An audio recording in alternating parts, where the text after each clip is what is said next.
अस्मद्गुरुपरमगुरून्नितिवरपूर्णो सयामुनं रामं पद्माक्षनाथषडजित्शैलेशरमारमापति वन्दे वन्दे बृन्दावनचरं वल्लवी जनवल्लभं जयन्ती सम्भवं धाम जयन्ती भूषणं श्रीमान् वेङ्कटनाथार्य कविताचार्यो मे सन्निधत्तां सदा हृदि प्रणामं लक्ष्मणं प्रतिगृह्णातु मामकम् प्रसादयति यत्सूक्तिः स्वाधीनपतितां श्रुतिम्।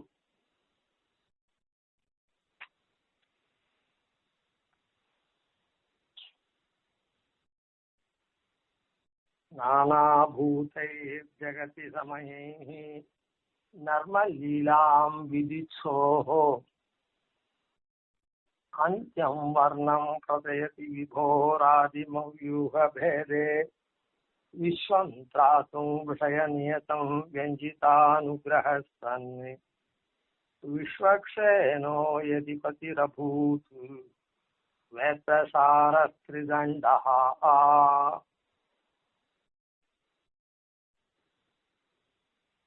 இந்த ஸ்லோகத்துல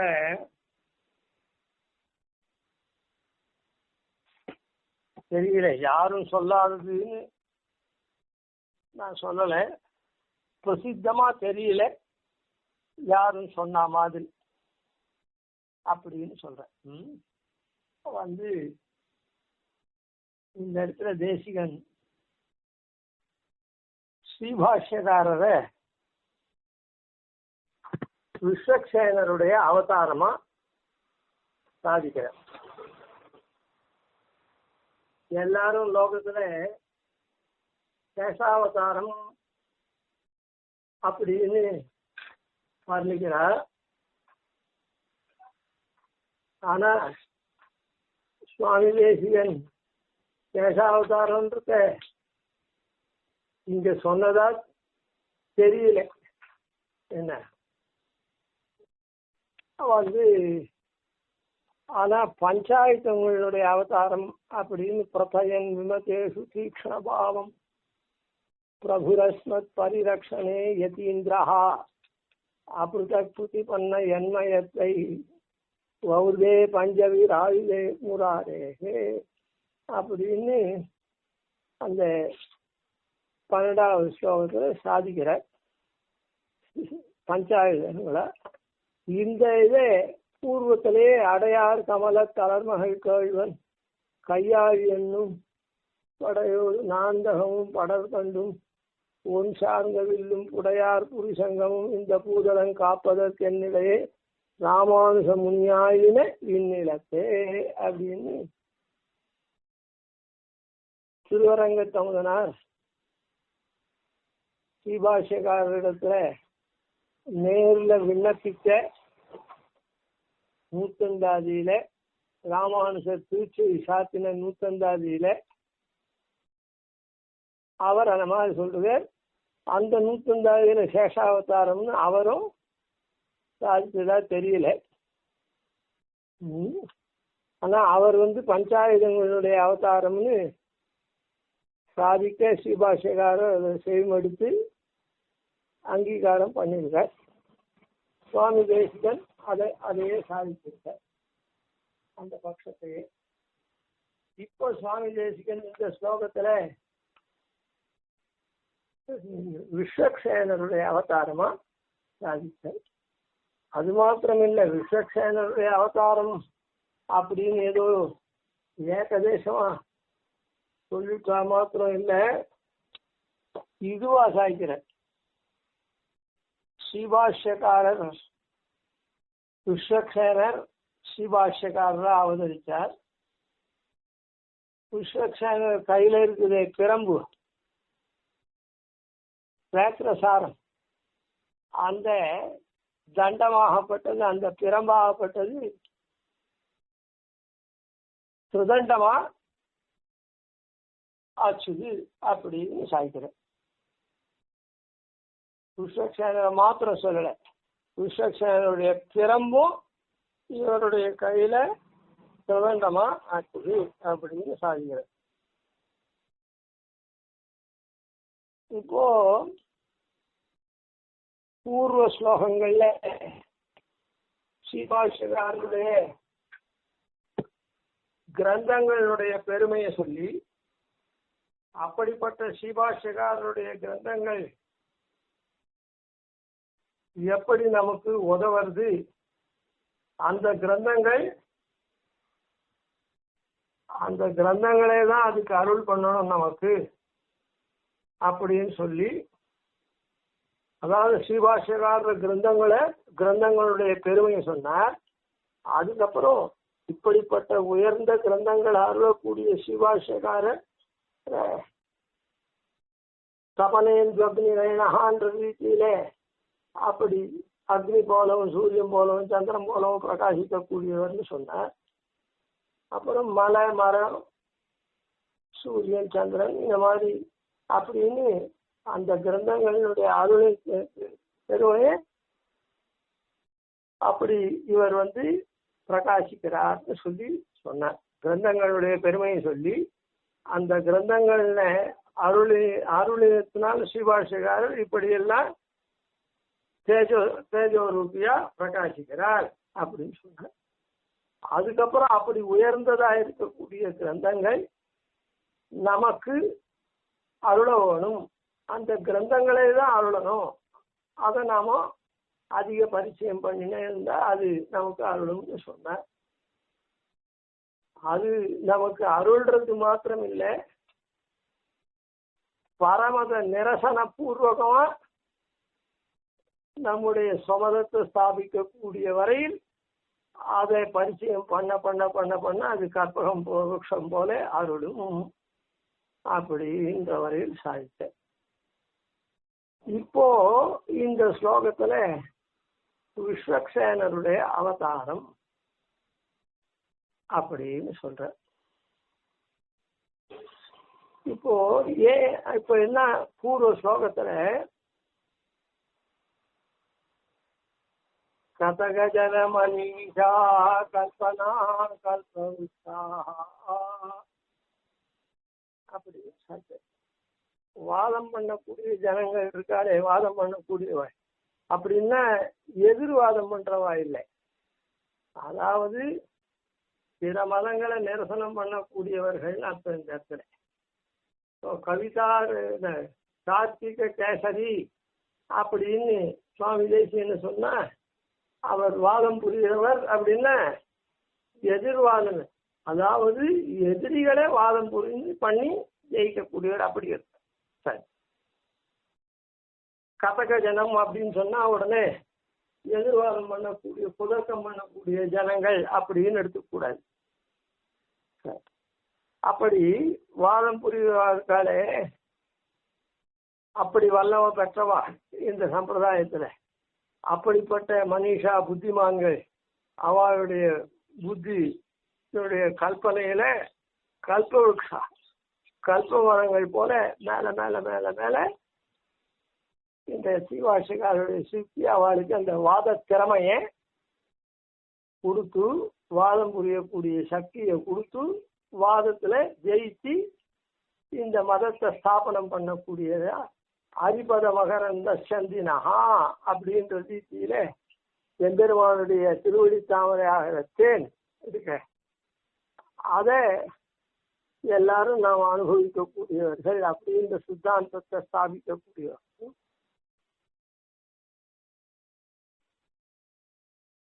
அதை பண்ணி வைப்பார்கள் அப்படின்னு சொன்ன.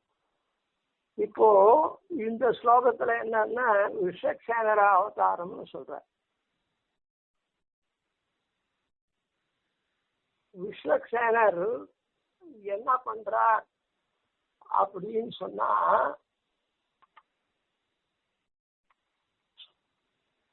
வந்தே வைகுண்ட சேனான்யம் தேவம் சூத்ரவதீசகம் யத்ரேத்ர சிகரஸ்பந்தே விஸ்வமேதத்து வியவஸ்திதம் அப்படின்னு விஸ்வக்சேனர் என்ன பண்றார் அப்படின்னு சொன்னா, இந்த தன்னுடைய பிரம்பு இருக்குதே வேற்றம், அந்த பிரம்புடைய நுனி அசைவு சிகர ஸ்பந்தே, அந்த நுனியினுடைய அசைவுனால, அதாவது கையில பிரம்பு வச்சுருக்க, அந்த பிரம்பு கொஞ்சம் ஆடிச்சுன்னா உடனே யார் யார் சரியில்லையோ அவெல்லாம் புரிஞ்சு சரியாயிருக்கா. எத்தேற்ற சிகர ஸ்பந்தே, முனையினுடைய அசைவுனால விஸ்வமேதத் வியவஸ்திதம், ஏதத் விஸ்வத்தை கட்டுக்கு கொண்டு வர, கட்டுப்பட்டு இருக்குது. உடனே அசைந்ததுன்னா இந்த விஷயமெல்லாம் தாறுமாறா போற விஷயமெல்லாம் அது கட்டுப்பட்டு நிற்கிறது அப்படின்னு. விஸ்வக்சேனருடைய பெருமை அது.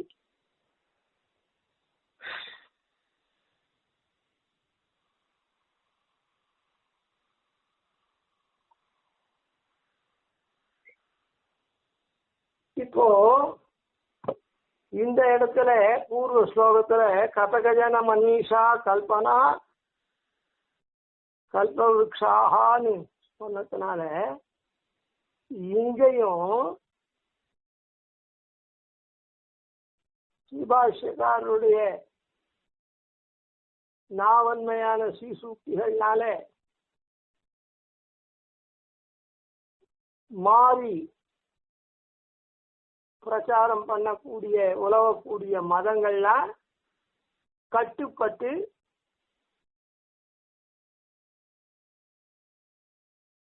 இந்த சித்தாந்தத்தை தழுவி நிற்கிறது. இந்த சித்தாந்தத்துக்கு மறுப்பு சொல்லாத, இத்தனை நாளா இந்த சித்தாந்தத்துக்கு மாறி சொல்லியிருந்தா கூட இந்த வாதம் பண்றவா இருக்காளே, சிபாஷ்யத்தை நிறைய பரிச்சயம் பண்ணி சிபாஷ்யாதிகளை பரிச்சயம் பண்ணி வாதம் பண்ணக்கூடியவா இருக்காள், அவளுடைய இதுக்கு அது கட்டுப்பட்டு நிற்க, அவள்லாம் கட்டுக்கு அடங்கி தங்களுடைய மதத்தெல்லாம் விட்டு ஒருமுகப்படுறார்.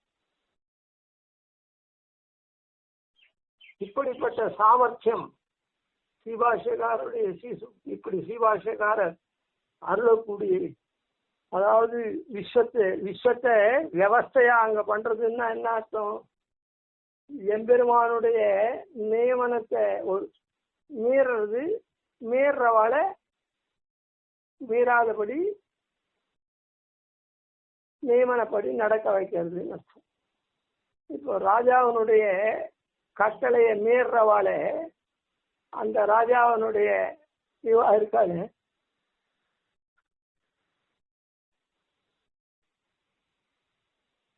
ராஜபட்டாலாம் என்ன பண்றா, அப்படி மீறவாளை அவரவர்கள், இப்போ உதாரணத்துக்கு சொல்லுவோம், ஒரு கலவரம் மாதிரி இருக்கிற இடத்துல திடீர்னு நடக்கிற மாதிரி இருந்ததுன்னா அந்த போலீஸ் வந்தாங்கன்னா, பெட்ரோல் வந்ததுன்னா உடனே எல்லாரும் அடங்கிடுறாங்க. அது போல இப்போ அதே மாதிரி மத கலவரம் இங்க நடக்கச்சு, அந்த கலவரத்துல வாதம் பண்ணாங்கன்னா அந்த கலவரம் எல்லாம் ஓஞ்சி போடும்.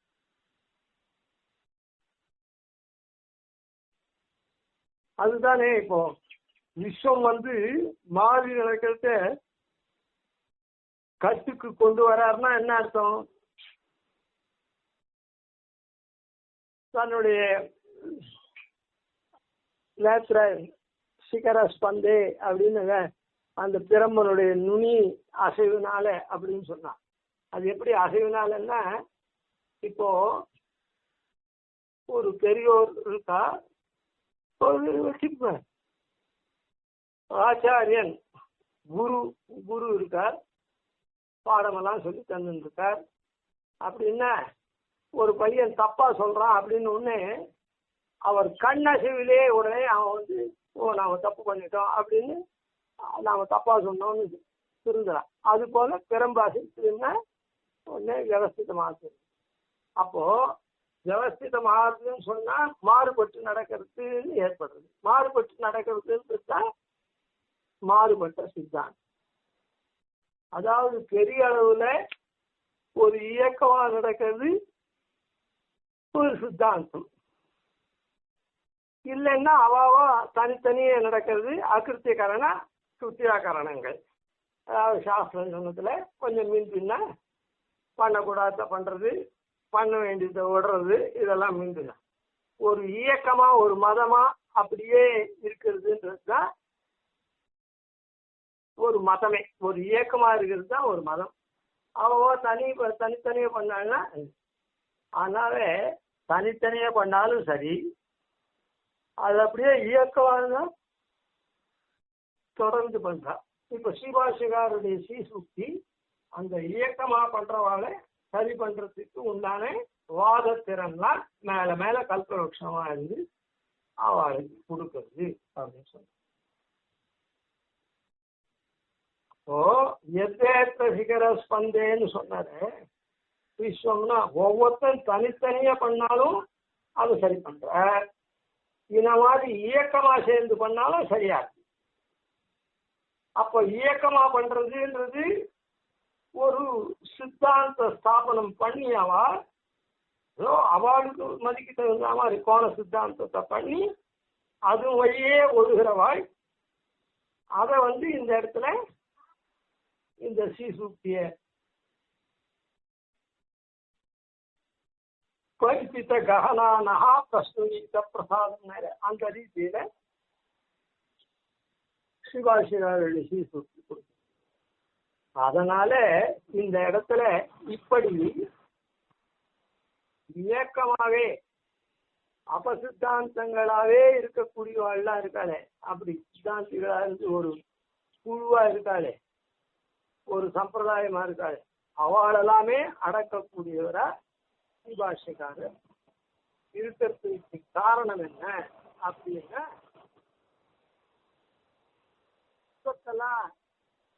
வரைமுறை ஒழுங்குபடுத்தக்கூடிய அந்த சேன முதலியார் இங்க அவதாரம் பண்ணிட்டார் ஸ்ரீபாஷ்யக்காரா. அதுக்கு என்ன பிரசக்தி? ஸ்ரீபாஷ்யக்காரர் தான் இப்ப அவதாரம் பண்றதுக்கு அப்படின்னு சொன்னா,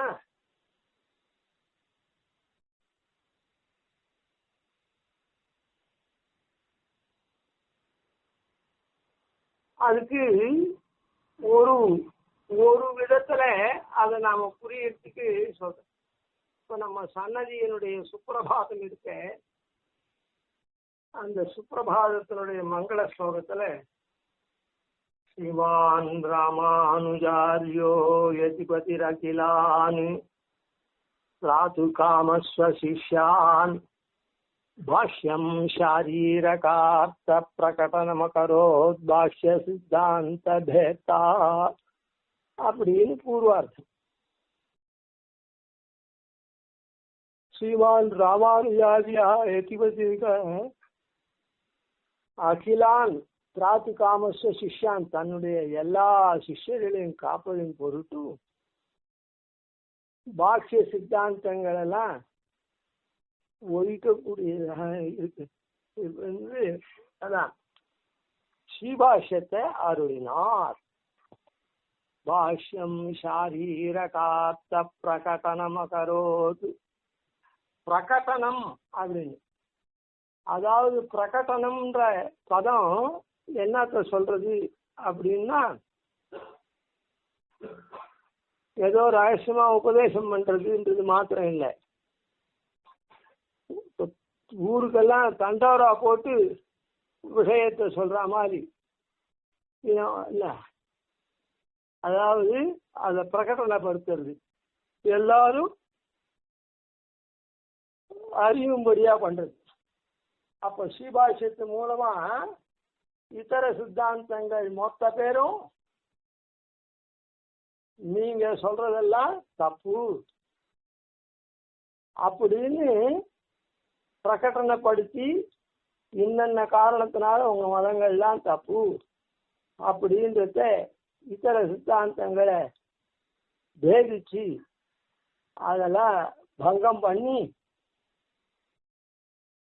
சிஷ்யரை காப்பாற்றினாங்க. ஸ்வமதத்தை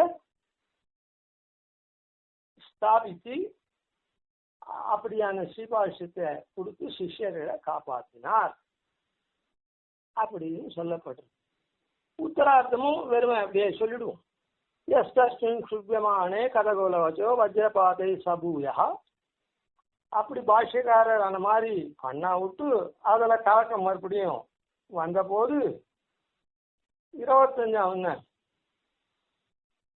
சாட்சாத் உத்பேட்சமானோ அபௌதிகேத ஸ்ரீனிவாசோ யதீந்திரா அப்படின்னு ஸ்ரீனிவாச யதீந்திர மகாதேசிகன் அப்படின்னு 25ஆம் பட்ட ஐசிங்கரை மறுபடியும் அவதாரம் பண்ணார். அந்த ஸ்ரீபாஷ்யத்துல அதுக்கு ஒரு நலிவு கலக்கங்கள்லாம் வரச்சு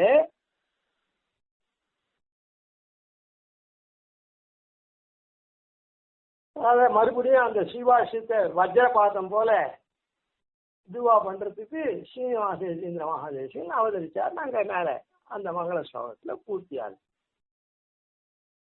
அதனால என்னன்னா ஸ்ரீபாஷ்யக்காரர் மற்ற சித்தாந்தங்கள்லாம் ஒடுக்கிறதுக்காகவே இங்க வந்தார். இந்த கிரந்தங்கள்லாம் அவதாரம் பண்ணார் அப்படின்னு இது மூலமா நாம ஒரு மாதிரி தெரிஞ்சுட்டோம். சுலபமா புரியுறதுக்காக அந்த விஷயத்த ஏன் இப்படின்னு சொன்னா கலிகாலத்துல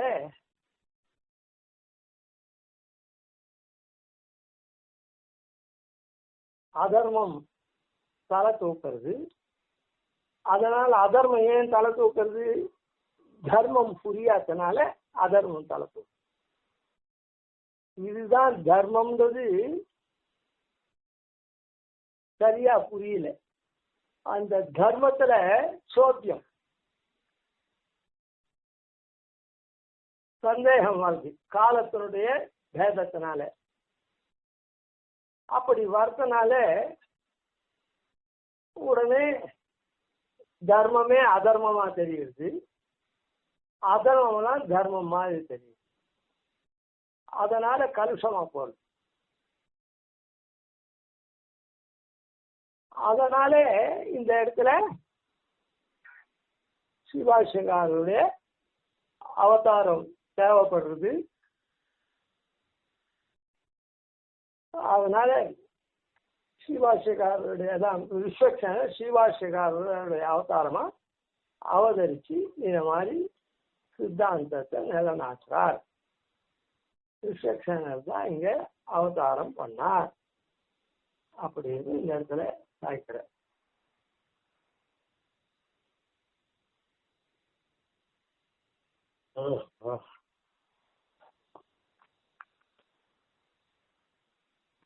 அதாவது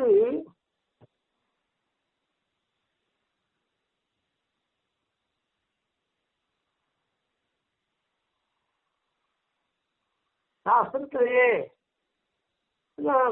தர்மம் இவந்தோறும் குறைஞ்சுட்டே வருதுன்னு சொல்றதுனால இந்த இடத்துல அதாவது கலியுகத்துல இந்த மாதிரியான ஒரு அவதாரம் எடுக்க வேண்டியதா ஸ்ரீபாஷ்ய அதான் விஸ்வக்ஷனர் பண்ணார். அதுக்கு காரணங்கள் இல்லாமல் இந்த இடத்துல சாதிக்கிறார். காரணங்களையும் சாதிக்கிறார். அதாவது எம்பெருமானுக்கு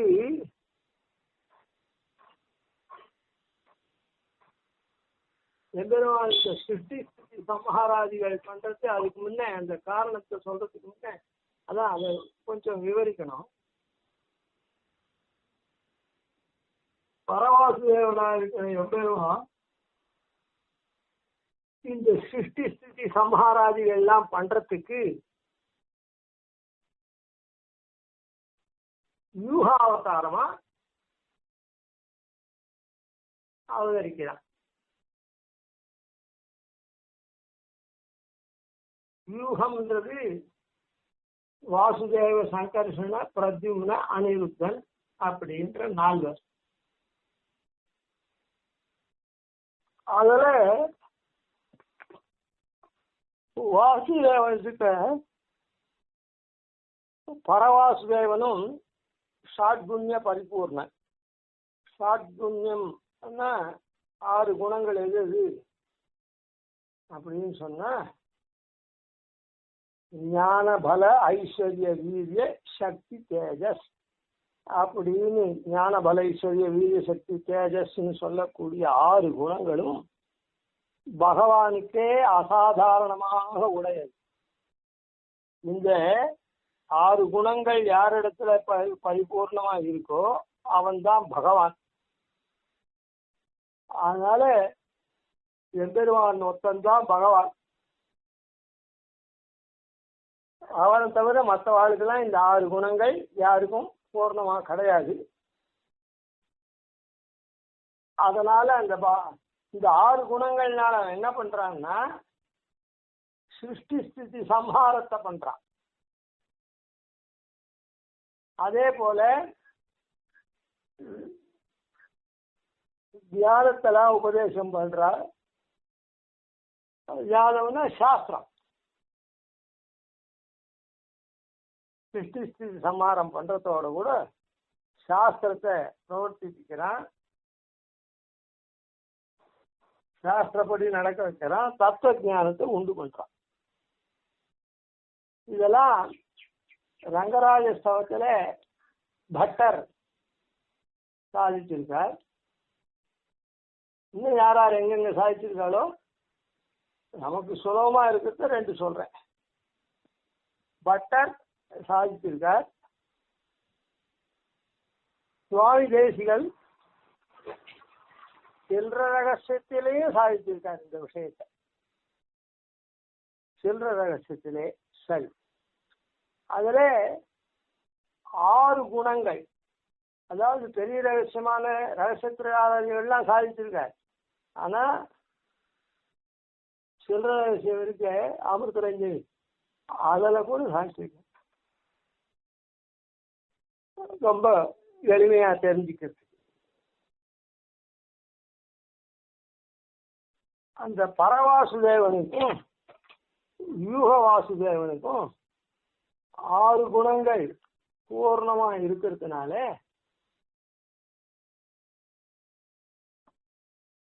ரெண்டு பேரும் ஏறத்தாழ துல்லியம். அதான் குணமும் 6 குணங்கள் இருக்கிறதுனால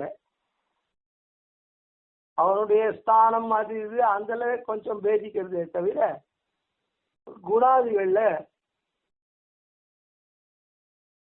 இருக்கிறதுனால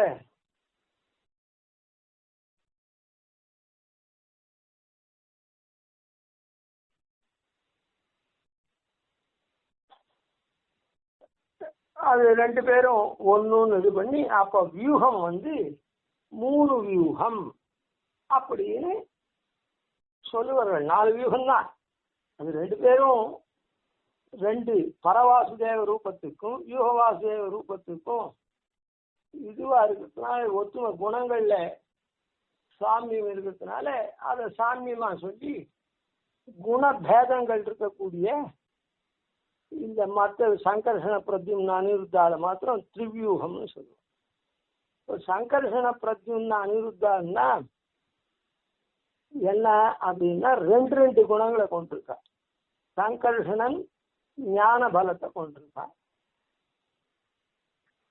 அப்ப அவளுக்குல 6 குணங்கள் கிடையாதா அப்படின்னா அவளுக்கு 6 குணங்கள் இல்லைன்னு சொல்றதுல தாத்பரியம் இல்லை, 2 குணம் தான் உண்டுன்னு சொல்றதுல தாத்பரியம் இல்லை. இந்த 2 குணங்களை கொண்டு அவ பிரதானமா காரியம் பண்றா. 2 குணங்களை கொண்டு பிரதானமா காரியம் பண்றா. அதனால அப்படி சொல்லப்பட்டது. சரி, 2 குணங்களை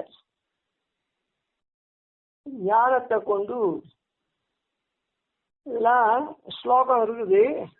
ஸ்லோகமோ இல்லை சுவாமி தேசிகனுடைய இதையோ வச்சு அடுத்தத்துல இதெல்லாம் சொல்லுவோம். எப்படி என்னென்ன சம்ஹார சிருஷ்டி ஸ்திதி எல்லாம் பண்றா அப்படின்றத வருஷலா சொல்லுவோம். சங்கர்ஷணன் சம்ஹாரம் பண்றான்,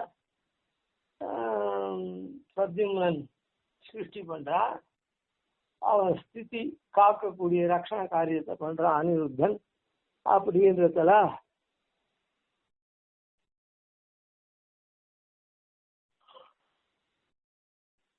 அத இதுவா சொல்லுவோம். இதுல இப்படி இருக்கிட்டே இந்த எம்பெருமானுக்கு 4 நிறங்கள் சொல்லப்பட்டிருக்கு. அதையும் நாளைக்கு அர்த்தத்துல நல்லா பார்ப்போம். அதாவது ஆழ்வார் பிரபந்தத்தை சொல்றேன். பாலி நீர்மை செம்பொ நீர்மை பாசியின் பசும்புறம் போலு நீர்மை பொற்படைத்தடைத்து வண்டு விட்டுலாம் நீல நீர்மையொன் என்றிவை நிறைந்த கால 4மாய் மாலி நீர்ம வையகம் மறைந்ததென்ன நீர்மையே அப்படின்னு திருச்செந்தூர்த்த பாசுரத்தையும் சொல்லிட்ட. முன்ன வண்ணம் பாலின் வண்ணம் அப்படி இன்னும் பின்ன வண்ணம் கொண்டல் வண்ணம் பொன்னின் வண்ணம் மணியின் வண்ணம் புறையின் திரும்பினு என்ன வண்ணம் என்று காட்டி எங்கள் ஊரில் கலியனும் சாய்த்திருத்தார். இதுல எம்பெருமான்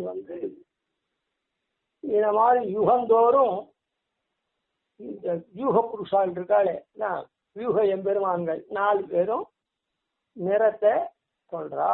அப்படி அதுல கலியுகத்துக்கு வரைச்சே கருப்பு நிறம். இது வியூக வாசுதேவனுக்கு மாத்திரம் சொல்றேன். நாளைக்கு மொத்தமும் அதை இது பண்ணுவோம் அடுத்ததுல. அதாவது இந்த 4 நிறம்ன்றது பாலி நீர்மை செம்பு நீர்மை பாசியின் பசும்புறம் இருக்கக்கூடிய அந்த மஞ்சள் கலந்த பாசி கலரா இருக்கு அந்த நிறம் கருப்பு நிறம் அப்படின்னு வாசுதேவன்ற முதல் வியூகம். 4 யுகத்துக்கு கிருதயுகத்துல பால் நிறம் வெள்ளை நிறம், திரேதாயுகத்துல சிகப்பு நிறம், துவாபர யுகத்துல பசும்பொன் நிறம், மஞ்சள் பச்சை இதெல்லாம் கலந்த மாதிரி இருக்கக்கூடிய அந்த நிறம். அப்புறம் கடைசியில கருப்பு நிறம் கலியுகத்துல. அப்படி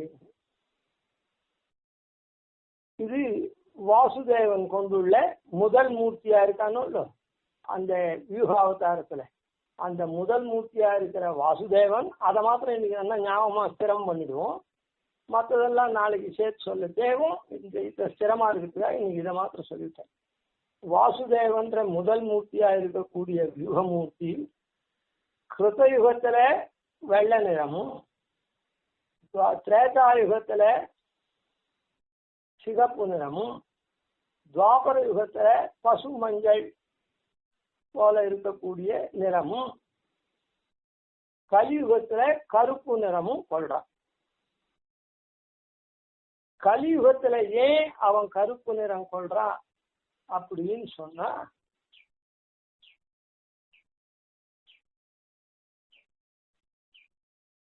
இப்போ இந்த இடத்துல ஒரு குழம்ப கூடாது. என்ன குழம்பு கூடாது? எம்பெருமானே கருப்பு நிறம் தானே. முகில் உருவம் எம்மடிகள் உருவம் தானே நீலமேக சாமலன் அப்படின்னு சொல்றமே. அப்படின்னு அந்த பொதுவா இருக்கக்கூடிய எம்பெருமானுடைய திருவேன் நிறத்தையும் இத்தையும் ஒண்ணு போட்டு குழப்பிக்க கூடாது. அது வேற.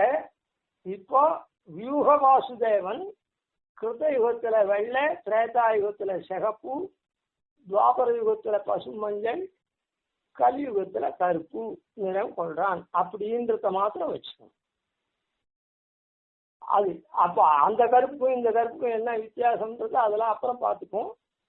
அதனால கருப்புன்றது என்னது அப்படின்னு சொன்னா தாமசம், இருட்டு. தாமசம் இருக்குதே அதுதான் கருப்பு.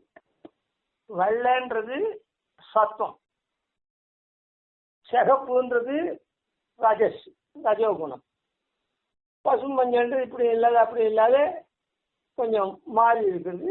அதனால ரஜோகுணம் தமோ குணம்லாம் கொஞ்சம் கலந்தது. அதனால இந்த இடத்துல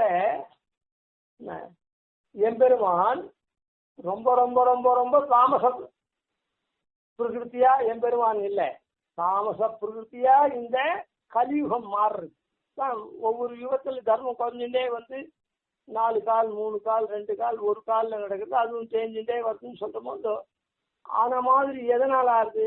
சத்துவகுணம் எல்லாம் போய் ரஜோகுணம் கூட தர்மத்தெல்லாம் பிரவர்த்திக்க வைக்கும். ஏன்னா நான் ராஜாவாகணும், அதுவாகணும், நான் வெற்றி கொள்ளணும் அப்படின்னா அதுக்கு உண்டான தர்மப்படியெல்லாம் நடந்தாதானே அவனுக்கு வெற்றியெல்லாம் வரும்.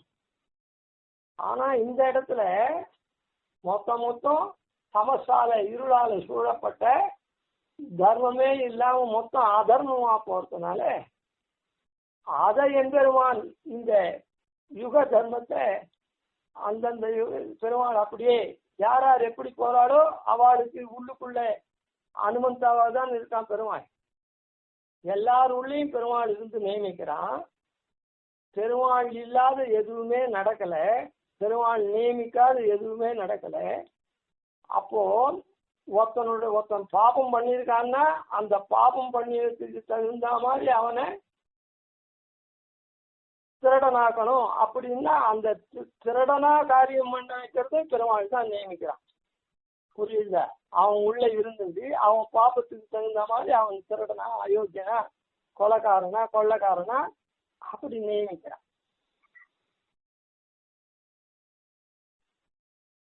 அவன் நியமிக்காத அவன் பண்ணிவிடல, அவனுடைய பாபமாகப்பட்டது பெருமாள் அப்படி நியமிக்க வைக்கிறது. அவன் பாபத்துக்கு தகுந்த மாதிரி பெருமாள் நியமிக்கிறான். அதனால அது போல அந்த லீலா விபூதி பெருமாள் அனுபவிக்கிறான் லீலா ரசத்தை. அந்த லீலா ரசத்தை அனுபவிக்கிட்டே இப்படிலாம் அதர்மத்தை கலிகாலத்துல 4வது யுகத்துல அதர்மங்கள்லாம் இருக்குதுன்னா அதுக்கு தகுந்தா போல தானும் இந்த கருப்பு நிறத்தை கொள்றான். எந்த இடத்துக்கு போறாளோ, ஒரு உதாரணத்துக்கு சொல்றேன். எல்லாம் கதா காலக்ஷேபம் அது இது எல்லாம் பண்ணக்கூடிய ஆசாமிகளா இருந்தா கூட என்ன இதுக்கு போகணும் அப்படின்னா என்னது, கல்யாணத்துக்கு முதல் நாள் ரிசப்ஷன் நடந்ததுன்னா அந்த ரிசப்ஷனுக்கு அவ என்ன மாதிரி பேண்ட் அது இதெல்லாம் போட்டு போறாளோ, சூட்லாம் போட்டு நிற்கிறாளோ அதே மாதிரி இவாளும் அதை போட்டு போறா. ஏன்டா நான் சாயங்காலம் சந்தியாவனம் பண்ணிட்டு வேஷ்டியும் ஓணுன்னா சொக்கா வேணா போட்டுன்னு போகலாம். ஒரு வார்த்தைக்கு சொல்றேன். ஏன் அது மாத்திரம் காம்ப்ரமைஸ்ன்னு கேட்கக்கூடாது. மேல் உத்திரத்தோடு அங்கவஸ்திரத்தோடு நல்லா போகலாம். இருந்தாலும் ஓணுன்னா சொக்காயை வேணா ஆபத்து அனந்தராவிற்கு வெளியில போச்சு அந்த சொக்காயெல்லாம் போட்டுக்கிறோமே அந்த ரீதியில் அதை வேணா போட்டுக்கலாம். அது இல்லாத அவ எப்படி இருக்காளோ அதுக்கு தகுந்த மாதிரி இவாளும் அந்த மாதிரி போட்டு அவன் இருக்கான்னா அவன் 1000 பேரை கூப்பிடுறான் பத்திரிகை கொடுத்து. அதுல நானா மதக்காரனும் அவனுக்கு ஆபீஸ்ல இருக்கவன் ஃப்ரெண்டு அது இதுன்னு வரான். அதனால அவன் அந்த ரிசப்ஷன் அவளுக்கு தகுந்த மாதிரி அவன் வேஷம் போட்டு அவளோட கை பிடிச்சி வரவாளுக்கு அவன் கொடுக்குற கிஃப்டை வாங்கிட்டு அவன் தோல் மேல கை போட்டு போட்டோ எடுத்துக்கிட்டு அவன் அந்த வேஷம் போட்டுக்கிறான். இவன் அப்பா அம்மாவாவே இருந்தா கூட இந்த பையனுக்கு பொண்ணுக்கு இவன் என்ன பண்றான், இவன் அந்த மாதிரியே போட்டுக்கிறான். சரி அப்பா அம்மா அவள்லாம் ரிசீவ் பண்ணுவேன், அதுக்காக என்ன மாவன் மச்சனுக்கும் என்ன காரியம். அவளும் இந்த மாதிரியே அவ எந்த பியூட்டி பார்லர்ல போய் தலையை எப்படி கோலம் பண்ணிக்கிறாளோ அதுக்கு மேலே இவாளும் அந்த மாதிரி தான் கோலம் பண்ணிக்கிட்டு அப்புறம் லிப்ஸ்டிக்கு அது இது போட்டு இப்படி தெரியுதா. அதே கல்யாணத்துக்கு வரச்சே பொண்ணு பிள்ளைகள் இப்போ மாறல. இதுவரையில் எல்லாரும் பஞ்சகத்தை வேஷ்டியும் 9 அதுக்கு உச்சின்னு வரமாட்டா. நாம் அக்ஷதை சேர்க்கிறோமே கல்யாணத்துக்கு போய் என்ன ரொம்ப போனா போட்டோம்னா தட்டாடை கட்டின்னு போவான். புரியல? ஏதோ சில பேர் இருக்கா நல்லா கஷ்டம் வச்சு வேஷ்டி விட்டுன்னு போறான். என்ன பெரிய பெரிய பாட்டின்னு சொல்லக்கூடியவாள்லாம் கூட நீங்க பெரியவாளா இருங்க மஞ்சள் நீர் எடுங்க அப்படின்னா கன்னி ஊஞ்சலா பிடிச்சி கிரகப்பிரவேசம் வரையில் மஞ்சள் நீர் எடுக்கணும். கன்னி ஊஞ்சல்ல எப்படி அந்த பொண்ணு 6 பேர் இருக்காளோ தத்துல்யமாவே இதுவரையில் இருப்பான். எதுவரையில் என்னது கிரகப்பிரவேசம் வரையில் அந்த பொண்ணு 9 கஜம் விட்டுனாக்கா அந்த பொண்ணுக்கு ஆர்த்தி எடுக்கிறது யாரு? இந்த 6 கஜம் விட்டு இந்த பாட்டி பெரியவாளா ஆத்துக்கு பெரியவாளா எடுக்கட்டும் அப்படின்னு. இந்த மாதிரி எதுக்கு இதை சொல்றேன்னா, தர்மத்தை இந்த உதாரணம் பெருமை தர்மம் மாறி இருக்குச்சு. அவளை போல நாமும் வேஷம் போட்டுக்கணும். பெருமாளே அப்படி பண்ணியிருக்கான். அதனால இந்த கருப்பு நிறத்தை எடுத்துட்டு இதை அனுபவிக்கிறான் பெருமாள். சகோஷ்டியில நல்ல கோஷ்டி வரைச்சே இவன் பிரமாதமா கிருஷ்ணன் தர்மம் சனாதனம் அப்படின்னு அக்ரதாம்பூலம் வாங்கறதுக்கு ராயசூயாகத்துல உட்கார்றான். இந்த கலியுகத்துல இதெல்லாம் அனுபவிக்கிறதுக்கு பெருமாள் கருப்பு நிறத்தை எடுத்துட்டு வரான் அப்படின்னு. இது பற்றி தெரிஞ்சுக்கிட்டோம். அடுத்ததுல இதை கொஞ்சம் விவரிச்சுட்டு அதுக்கப்புறம் இந்த ஸ்லோகாத்துக்கு இப்போ கவிதா தேசிம்ஹாய கல்யாண குணசாலினே ஸ்ரீமதே வெங்கடேஷாய வேதாந்தவர்வே நமः ஆதிவன்ஷோபாதீநிதிவத்யான் பஜேனிஷம் ஸ்ரீரங்கபூர்வசகரித்யதீசானபதாஸ்ரீயம் ஸ்ரீவத்வம் வந்தே ஸ்ரீகிருஷ்ணதேசிகம்.